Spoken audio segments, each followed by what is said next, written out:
ज्योति नमोस्तुते।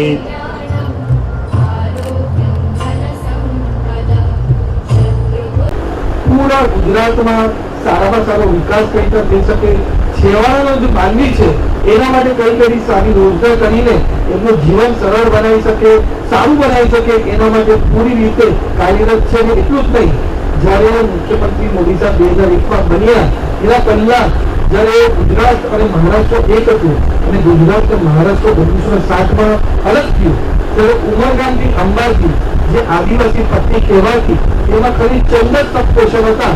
એના કારણે ઉમરગામથી અંબાજી પૂરું અંધકારમયમાં રહેતું હતું અને દીવાસળે રહેતું.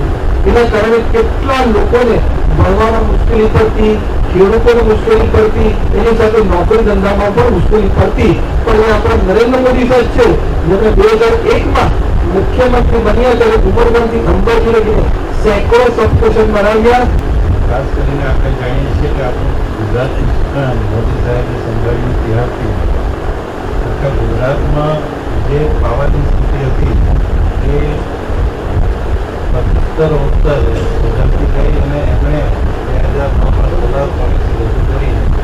એના લીધે આપણા ખેડૂતો દિવસે વીજળી હંમેશા માગતા હતા અને હવે આખા ગુજરાતમાં સોલાર વીજળી મળવાનું શરૂ કર્યું છે. એનો એક જ રીઝન છે કે આપણા મોદી સાહેબે 2009માં પોલિસી બનાવી અને અત્યારે સોલાર વીજળી ધરાવે એ આપણે વર્ષોથી પેદા કરી એના લીધે બની શકીએ અને એના લીધે જ આપણે દિવસે વીજળી આપી શકીએ છીએ. આવા અનેક કામો ગુજરાતમાં